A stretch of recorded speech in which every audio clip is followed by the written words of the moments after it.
Be nice with me.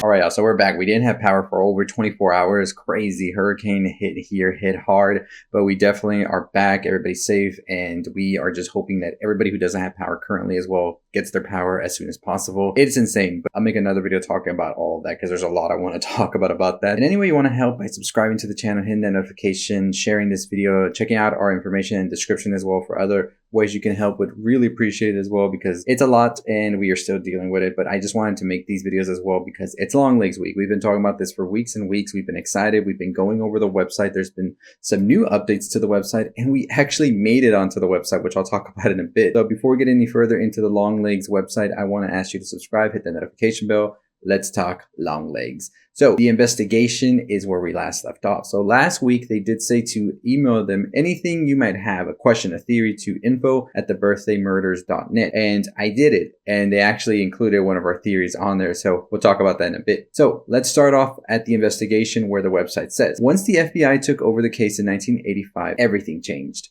For the first time, authorities decided to publicize the case. The Bannister family murders generated intense public outrage.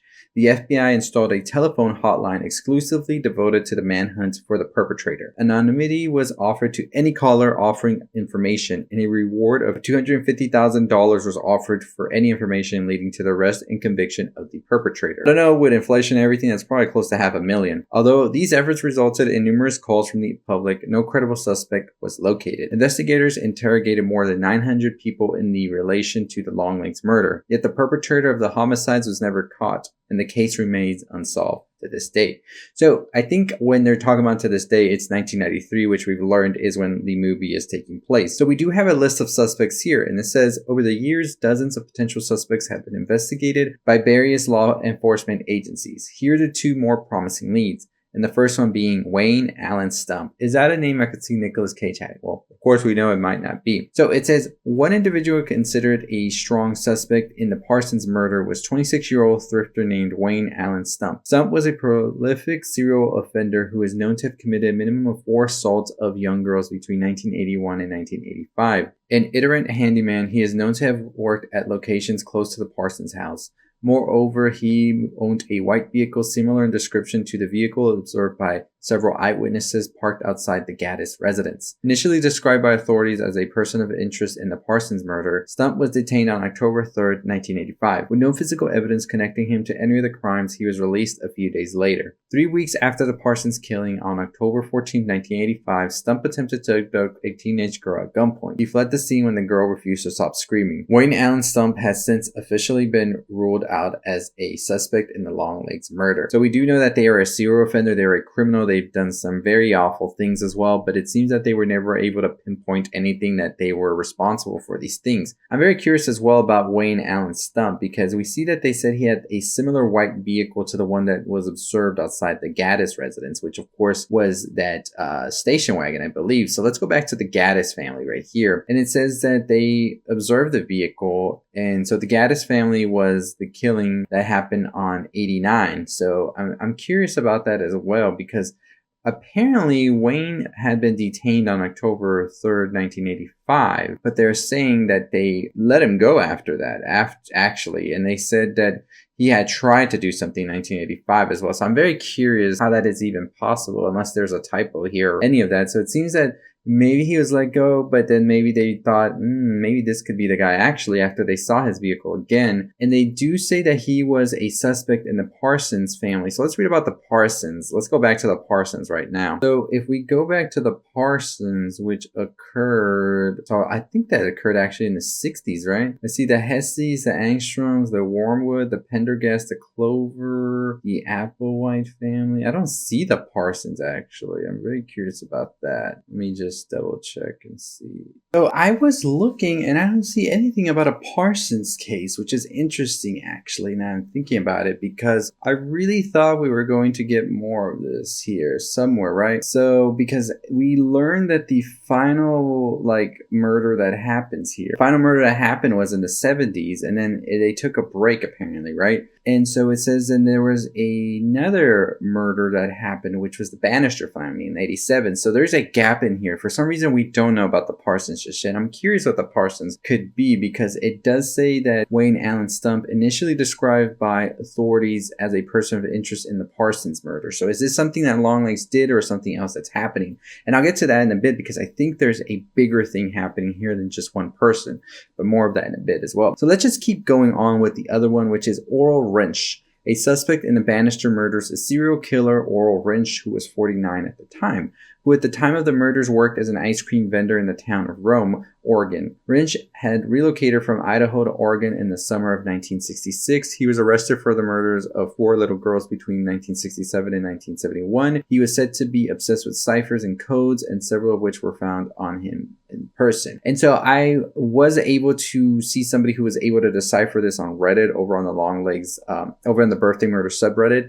And they basically say what they've been able to decipher there is that he's basically saying that he's worshiping somebody or talking about somebody else, not himself. And I'm curious about that, because what I was saying earlier, that I don't think this could be just maybe one person. I feel like Longlegs could have a cult behind them that sort of is trying to replicate what they did. The ciphers also look a little bit more, I would say, amateurish. I don't know if maybe they knew of what happened in this town or something, and they wanted to do something similar. It says, furthermore, he was known to be an avowed devil worshiper and had even attempted to establish his own satanic cult along the Oregon coast on several occasions throughout the 1960s and 70s. Wrench was never charged with the Longlegs murder, and he vehemently denied any culpability in the homicides. He repeatedly attempted to have investigators clear him of suspicion. In March 1991, following his release from prison, Wrench went missing and his trail went cold. He seemed to completely vanish off the face of the earth. Then in late 1992, Wrench's body was found laying face down in a culvert along Interstate 5 I-5 outside Portland. Cause of death was later ruled to be forced blunt trauma to the back of the head. Wrench's assailant remains at large. Oral Wrench has since been officially ruled out as a suspect in the Longlegs murder. That is your clear definition right there of somebody who was trying to do something for somebody else or imitating them, and that person got mad, which I think is the real Longlegs, who was played by Nicolas Cage in this. Here. So what am I thinking here? I'm thinking that there is clearly a cult happening, right? Because there is a reason this person was trying to write ciphers as well. Maybe they were having some insight or were hearing about these cases happening and they got obsessed with it, and then they became sort of like, you know what? I want to do what they're doing. So I'm not saying the Nicolas Cage character of Longlegs went out and made a cult. I think they're doing their own thing, which I'll talk about what I think that might be. But I think that others got sort of inspired and wanted to copy and be copycats. Connections and coincidence. It says a number of similarities between the crimes helped to establish Longlegs' MO and possibly provide clues to his identity. So they're going to put a readers column here, which we're actually named in. How is it you know as much as you know when none of this is public knowledge? Asked Don Abraham. Good question, Don. I've been privileged with access to case files by a contact of mine in law enforcement. I pull what I can with my limited access. Somebody else says all of these families are religious and they have little girls. None of the victims' families had boys. It seems that they were targeted on their birthdays to snuff out life while it comes to bloom. As far as why he stopped for a period of time, perhaps he was careful selecting the next family. He's not impulsive. He is very meticulous and calculating. Just my thoughts. And that came from George Stiegel. So the person said, Longlegs always selected families with darling daughters but never sons. This was clearly a deliberate choice, but why? All of the families were said to be happy and well adjusted. None of the relationships described as strained, and there was no record of restraining orders being sought by any of the family's victims against their husbands. These were not cases where years of abuse culminated in a violent end. Somebody else writes in, perhaps this man Longlegs convinced the fathers that they did not deserve or were not the actual biological fathers of their daughters through some very convincing means, and this was asked by Jamie Gaspick. A compelling theory certainly, but how? Longlegs appears to be an individual acting methodically, not a witch doctor. You raise a good question, one that stumped me and law enforcement for several years. All right, that stumped me a little bit right there. Not a witch doctor. Why would they just say that right there, right? There is something going on here that is supernatural, something that's going on with the demons, I feel. I really do think that, I'm not saying Longlegs is going to go full on blown like they are doing some voodoo things like that all over, right? Like, I think there's something else here where they're like making these people do these things, and I'll talk about that after we read everything. Then we see, just wondering maybe if you think Longlegs could be more than one person or what your theories are. That's our cult theory, right? I think it could be maybe a cult thing. It takes an awful lot to kill multiple people like that just for one person. This comes from Chelsea Mowry. And the person replied, "It's a question I often ask myself, Chelsea. Did Longlegs have accomplices? Or did he act alone? Who was the elderly Weirholm? Or the individuals Jackson Smith spotted on the CCTV?" Somebody else wrote in, "I bet Longlegs is the name of a cult and these murders were done by multiple unknown people. They just staged it to look like a family annihilator." Written by Erica Torres. The person replied, "A satanic cult was one of those theories floated by local neighbors and police forces, but were never able to verify." Somebody says, "A number of the families also seem to be religious, specifically of Catholic denomination," wrote Cash. Cash. This is peculiar and possibly noteworthy in that only 14% of Oregon residents self-identify as members of the Roman Catholic Church. So that makes me think there is specifically something here with the Catholic Church. That is the reason that Longlegs is really targeting these people, because there's not a lot of them. Why are so many Catholic families? Could the killer be finding the families through a parish directory? Asked Kara Terry. Good intuition, Kara. The FBI cross-referenced the parishes and the families belonged to and couldn't find a link. It appears that law enforcement couldn't find any links between the families' churches. Somebody else asked, "My question is, did any of these families have any other common items in the homes at the time?" Asked by me, Luis Rodriguez. It says, "Great question, Luis. In nearly every case, a red toy piano belonging to the deceased little girl was found in the victim's home." Little red piano. That's interesting. We'll talk about that. "I have a friend who's hyper-fixated on psychology and insisted that I share with you a suggestion that Longlegs' letters were written by each of the deceased fathers, and the handwriting on all of them was identical because all of these men were suffering from dissociative identity disorder, which can, among many other things, allow you to write in a script distinct from your own handwriting when one of the other personalities takes control." He went on to propose that all of these men had Longlegs as their dominant alternative personality, who wrote these letters and then forced these men against their will to take knives and hammers to their own beloved wives and daughters. Written in by Isaac Martinez. The person writes, "Absolutely compelling theory, although a bit of a stretch that so many unrelated men could write in an identical script, don't you think?" Then we have, "Do you think he came back for the ritualistic purposes? And do we have the names of FBI investigators?" Brandy McLaurin says, "I and investigators have mulled over this, but can't seem to find any ties between the time Longlegs was absent and pre-existing cult rituals. The current head investigator is Agent William J. Carter, who took on the case from Chelsea Van Adder in 1985. Somebody says, "Do you think there's a reason he seems to be targeting these families and young girls around their birthdays? Could there be different victims he was obsessed with that fits the profiles of the other girls?" This is written by Chloe Vacillo. The person says, "Wow, I never thought of this. Thank you for this fresh perspective, Chloe." And so all of those things really ask us the question of what exactly is going on here. They're saying it's not a witch doctor, but I still feel there's something supernatural going on here. They're trying to outrule the cult situation, but I really do think it's just very peculiar that you had a character such as Wayne Allen Stump trying to imitate these things. Also, the people they've caught on the CCTV. We'll talk more about that tomorrow when we lay down our final theory for Longlegs before we watch it tomorrow, actually, so stay tuned for that. One of the readers of this web journal wrote to say he heard a rumor that starched white fur belonging to a cat or a rabbit was allegedly found at several of the crime scenes. That comes from Spook Fingers. I've been following this case for years and I had no idea about it. Additionally, thanks to Benjamin Miller, a retired Oysterville police detective, for sending over the following VHS tape. In 1989, a suspect was apprehended matching the description of the suspicious individual near the Hesse murders and was held for questioning, but he was released shortly after due to a lack of circumstantial evidence. Investigators attempted to trace the suspect but quickly discovered he provided false identification. The provided footage is the only remains of the suspect. I have a few connections and coincidences of my own I'll raise below. Outside weapons were never brought to the victims' homes. In the instances where guns were used, the firearms always legally registered to the fathers. When knives were used, they were taken from the family's kitchen. In the single case where a hammer was used, it was taken from the family's toolbox. Also note, all of the bodies were found within the victims' homes. None of the corpses were discarded or taken to remote dump sites. If you have information related to this case, please feel free to contact me with this question and theories.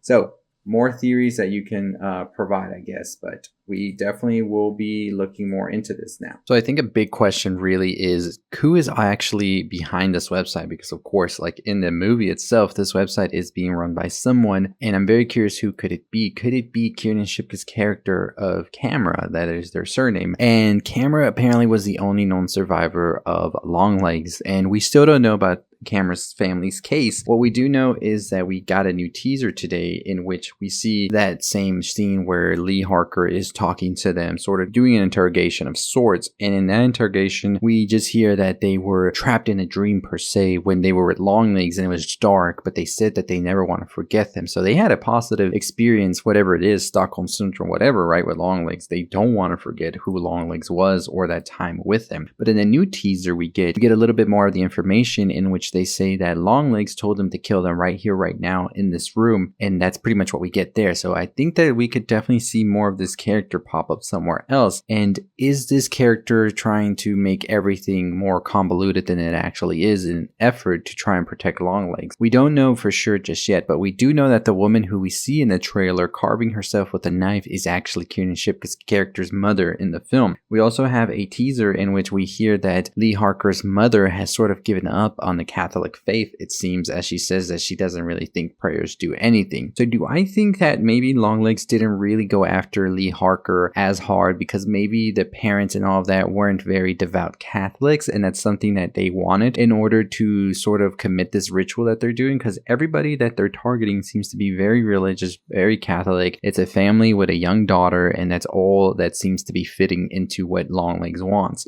Is this part of the ritual? We've talked about it also on other videos that Nicolas Cage's character of Longlegs is being described as a possessed Geppetto, and what we think is that he is either trying to transfer souls into the puppet for the time being or for eternity. We don't know just yet what he's trying to do, but I think he's trying to collect these souls as an offering to something more. He is a known Satanist apparently, and he is very devout in what he's following. We've talked about the Golden Bow as well and what that book means when it talks about magic and rituals and religion and all of that. They talk about a voodoo king of sorts. Now they do say here during the reader's column that this is not a witch doctor per se, but in fact it could be something else. And I've said it before, you can still make somebody do something or guide them to do something. It doesn't have to be through magic. It could be through something like drugs or some sort of hallucinogen that Longlegs is feeding into the fathers, which makes them see something else and makes them kind of snap as well. So we could have something like a chemist of sorts here who is developing something to get these families to commit these atrocious crimes. And I think in Longlegs' view, that sin is that the father is killing their own family and they are devout Catholic God-worshipping people and they're doing all of this, and that sort of may feed into the ritual that Longlegs is trying to accomplish. And we do have pictures where we see in the trailer as well that Lee Harker is a young girl at a point who may come in contact with Longlegs. And we see that maybe she has her own doll as well, as you can see in this picture right here. Somebody on Reddit actually pinpointed that the same clothes that this doll is wearing is the same one that young Lee Harker's wearing as well. So Longlegs could be making these out of the girls that he is stalking. And also one of the craziest things as well is this red piano that we had no clue about before. And you know, I'm gonna be looking more into that as well and trying to get my final theory video tomorrow, just like we did with Maxine, where we talk about our final theory on the film and all of that and what it could mean. So when I look up what does a red piano symbolize, and I see Longlegs a failed musician as well. We already talked about the glam rock era and everything that Longlegs has been trying to do with these lyrics from T-Rex and other things, the vinyls around him, and him leaving these red pianos has me interested. What exactly is he trying to do? Is he trying to sort of play this music of sorts, this ritual for whatever being they are trying to bring forth? But these new updates to the website are very interesting. Like I said, we have a theory video coming out tomorrow, the final theory on Longlegs before we watch it tomorrow night. Tomorrow night we'll also have an out of theater reaction, review, and also more an explanation of what's going on. So stay tuned for those videos. Hit that subscribe button. We're on the road to 35,000 subscribers. These last parts of the website seem to be more about what this person who made the column thinks than actual facts, in my opinion. They do claim they're working with somebody in the FBI or the police department, but could they just be leaking things they know and trying to scramble it so people can kind of get lost in the sauce of sorts? I don't know. I don't know who this might be. Could it be Lee Harker themselves? Who knows? The question is though, who was that man they interrogated? Is that Longlegs? They said there was a video and everything about it. Could have that been him and he just slipped and they didn't see him? And I think also we have some files here, as you can see, and these files in this picture right here, you can clearly make out a Baphomet. I'm not entirely sure if that's something that just happened or maybe Longlegs left that there, but there's also an excerpt from this book right here, which I believe is the Golden Bow as well, which says, "The devil, perhaps on account of the mirror's supposed power of drawing out the soul and the reflection and so facilitating its capture. As with shadows and reflections, so with portraits, they are often believed to contain the soul of the person portrayed. People who hold this belief are naturally loath to have their likeness taken, for if the portrait is the soul, or at least vital part of the person portrayed, whoever possesses the portrait will be able to exercise a fatal influence over the original of it. Thus the Canelos Indians of South America think that their soul is carried away in their picture. Two of them having been photographed were so alarmed that they came back the next day on purpose to ask if it were really true that their souls had been taken away. When Mr. Joseph Thompson tried to photograph some of the Wataita and Eastern African, they imagined that he was a magician trying to get possession of their souls, and that if he got their likeness, they themselves would be eternally at his mercy. An Indian whose portrait the Prince Weed wished to get refused to let himself be drawn because he believed it would cause his death. The Mandans also thought that they would soon die if their portrait was in the hands of another. They wished at least to have the artist's picture as a kind of antidote or guarantee. The same belief still lingers in various parts of Europe. Some old women in the Greek island of Carpathos were very angry a few years ago at having their likeness drawn." So reading that little excerpt right there in the book, it makes me wonder what exactly is it they're trying to do, because it talks a lot about the soul being trapped, about being somewhere else, and I believe that's exactly what they're trying to do with these dolls, these puppets they've been making, as we've seen in the trailer as well. Now, they do in fact say about these suspects, and I've already said it, I don't think the first one could really be an accomplice of sorts. I don't think any of them are, but I do think the second one was a copycat, which is the Oro one, because I think that Oro was really trying to sort of copy what Longlegs was doing. Maybe this is why they met the fate they met, when we see that they have been killed and left there by Longlegs. In my opinion, it was Longlegs who did that. So we clearly have somebody here who is very careful in what they're doing, very meticulous. We also have to ask the question of what is the connection between Longlegs and Lee Harker, as we know there is a connection there. And I've said it before that the little girl, we see that as Lee Harker, and then one of those dolls that doesn't have the head anymore are dressed similar. So I think that Longlegs infiltrated these families. I think that they were there during the birthdays, and then right after the birthdays, that's how they were able to get them to do what they were doing. We do know that Longlegs is an aficionado of music. Could they be trying to be a performer and they bring gifts? That red toy piano that they talk about, that could be one of the gifts that are brought here because of the love of music, and then the doll is used for the transfer of the soul of sorts. And that could be why we see that the dads don't think that the daughter is actually the daughter, because the soul might be trapped in the dolls later on. So I think that we definitely have a very interesting premise here now with the supernatural entity of it all. But let me know what you think about these theories, about all of this from their website that we have gathered today with these new updates. It wasn't much updates really. It was more of them answering some of the questions. I think that we won't get really more updates anymore because the movie is out in a couple of days. We will be watching the movie. We will be talking about it as soon as we watch it. I probably will be talking about it at like 10:30 p.m. Central Time, 10:45. And yeah, that's when I'll upload my reaction. And then I want to do a whole video talking about it. And then we could do a live if y'all want, maybe like 10 p.m. PST. But we'll see. We'll see what we do. But if not, we'll do it the next day for sure. So stay tuned for that announcement and all that. But let me know your thoughts, your theories on Longlegs. When are you watching it? What are you thinking so far? Is this all supernatural, or is there another more logical thing like Longlegs using drugs to lace the dolls and then making the like dads go crazy and kill? Let me know what you think. I'm very curious to know. But as always, that's going to do it for me on the road to 35,000 subscribers. Follow us on Twitter, follow us on TikTok. Culture Elixir is the name. And yeah, hope that you're here tomorrow. Final theory video right before Longlegs, before we go watch it. So don't miss out on that one. We're going to break it all down. I'm going to try to have that one earlier on so you watch it before you watch the movie, and then we'll see if I'm right or wrong. But as always, I'll see you next time. Stay safe, stay positive.